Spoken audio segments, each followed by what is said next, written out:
प्रश्न हं, हा पॉईंट बघत आहोत. तर कूट प्रश्नामध्ये तुम्ही एक गोष्ट समजून घेणं फार गरजेचे आहे, की कूट प्रश्न वेगवेगळे प्रकार आहेत. हं, तर त्यातील रांगेतील स्थान हा प्रकार आता आपण बघणार आहोत. हं.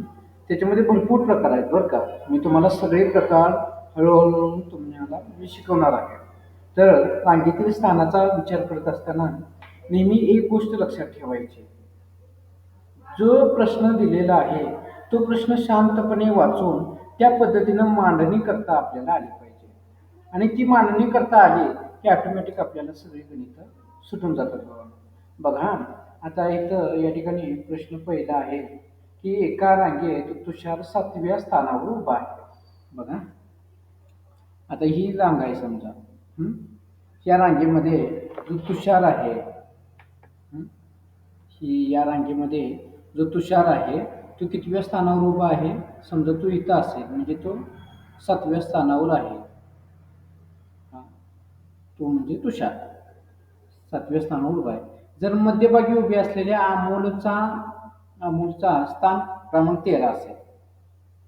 समजा इथं आहे मध्यभाग आणि इथं कोण आहे तर अमोल आहे आणि त्याचा क्रमांक किती आहे 13 आहे.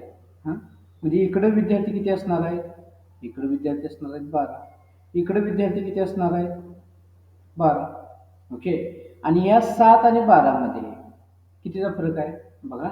इथं मध्ये विद्यार्थी किती असणार आहेत 1, 8, 9, 10, 11, 12 आणि हा 13वा.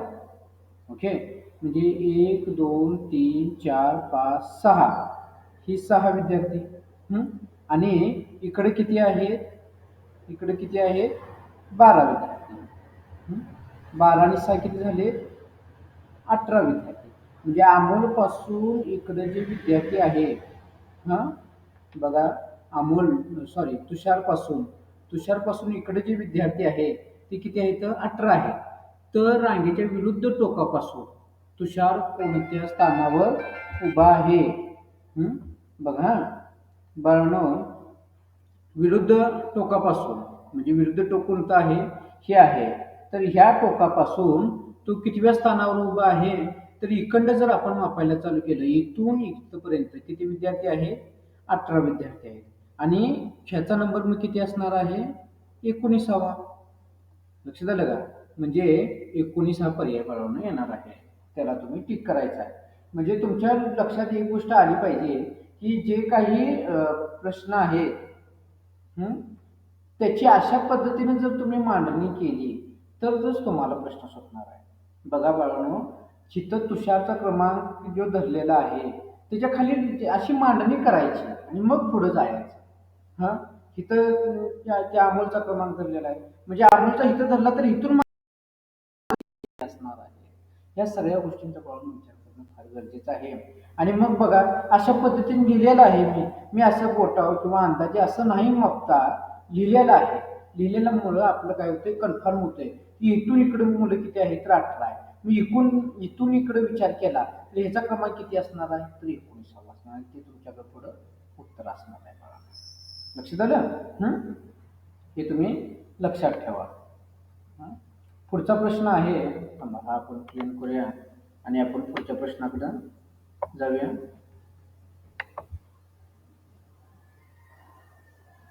ओके, बघा पुढचा प्रश्न जो आहे तो रांगेतील स्थान नसून तो बघा जरा वेगळा आहे. म्हणजे रांगेतील स्थान तुम्हाला कसं सोडवायचं हे लक्षात आलं का. म्हणजे हा जो होता हा बघा रांगे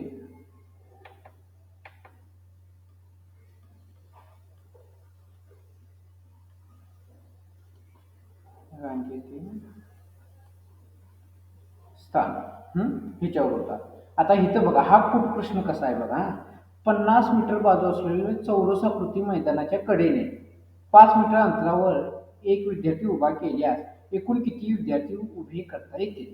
आता 50 मीटर बघा, मी एक तुम्हाला आकृती काढून दाखवतो. असा हा चौकोन आहे. बघा, नेहमी एक विचार करायचा, इथं जो उभा करणारा विद्यार्थी आहे, इथं उभा करणारा किंवा इथं उभा करणारा, इथं उभा करणारा, इथं उभा करणारा, हे विद्यार्थी किती होणार आहेत? हे चार विद्यार्थी, हे चार विद्यार्थी, हा विद्यार्थी इकडे काउंट होणार आणि इकडे पण काउंट होणार, हा विद्यार्थी इकडे पण काउंट होणार, हा, आणि इकडे पण, हा, लक्षात आलं का? त्यामुळं त्यामुळं आता बघा, 5 मीटर अंतरावर एक विद्यार्थी आहे, म्हणजे जर 50ला आम्ही कितीनं भागलं, 5नं भागलं, किती येते? 5×10=50 येते. ओके.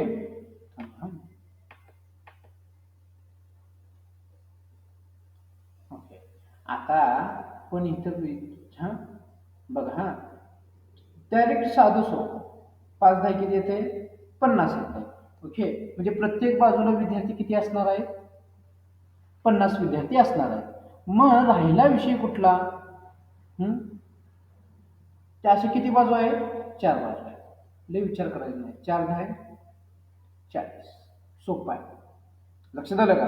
हा, हे गणित आणखी वेगळ्या पद्धतीने पण सोडवता येते. बघा, समजा आता 5-5 मीटरवर अंतरावर एक विद्यार्थी उभा करायचं म्हटलं, तर ह्या रांगेमध्ये तुम्हाला दिसणार 11 विद्यार्थी. इकडे मापलं तर तुम्हाला दिसणार इकडे 11 विद्यार्थी. इकडे मापलं, इकडे दिसणार 11, इकडे दिसणार 11. म्हणजे 11 आणि 4 किती झालं? 44. पण 44 विद्यार्थी तिथं न उभा राहता, तिथं प्रत्येक कोपऱ्याचा जो विद्यार्थी आहे तो आपण डब्बल पकडलेला असतो. त्यामुळे त्याच्यातनं वजा 4 करावं लागते आणि परत उत्तर किती येते? 40 येते. शॉर्टकट ट्रिक बाळगून ही मी दिलेली आहे, ती बघा. डायरेक्ट 5 डायरेक्ट 50ला भागायचं, येणारं जे उत्तर आहे त्या उत्तराला 4 बाजू आहेत म्हणून 4 गुणायचं, उत्तर मिळालेलं आहे तुम्हाला. लक्षात आलं? हा एक पुढ प्रश्न तुम्हाला बघायला मिळून जाईल. म्हणजे उत्तर किती येते या ठिकाणी? 40 हे उत्तर मिळून जाईल. आता वयवारी बघा, बघा एक लिंक करूया आपण.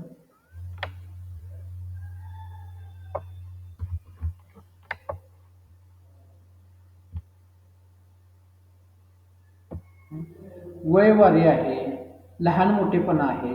वयवारीचे सुद्धा एक्झाम्पल आपण बघायचे. आता हे बघा, हे तिसरं जे एक्झाम्पल दिलेलं आहे मी, बघा, साहिल श्रेयसपेक्षा मोठा आहे.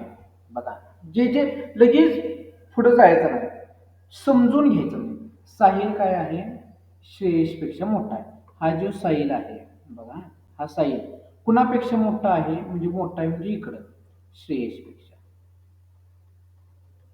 म्हणजे साहिल मोठा आहे, श्रेयस लहान आहे, श्रेयसपेक्षा मोठा आहे. रोहन अजिंक्यपेक्षा मोठा आहे. दुसरी कंडिशन काय आहे? हा जो रोहन आहे तो अजिंक्यपेक्षा, अजिंक्यपेक्षा म्हणजे हे चिन्ह केले, ज्याच्याकडे 2 टोक आहेत ते मोठा, ज्याच्याकडे 1 टोक आहे तो लहान. अजिंक्यपेक्षा काय आहे? मोठा आहे, पण श्रेयसपेक्षा लहान आहे. पण हा जो रोहन आहे तो श्रेयसपेक्षा लहान आहे. म्हणजे मोठा कोण येणार आहे? रोहनपेक्षा मोठा कोण येणार आहे? रोहनपेक्षा मोठा कोण आहे? श्रेयस. नेहमी एक गोष्ट लक्षात. आणि श्रेयसपेक्षा मोठा कोण आहे? श्रेयसपेक्षा मोठा साहिल. बघा, श्रेयसपेक्षा मोठा साहिल.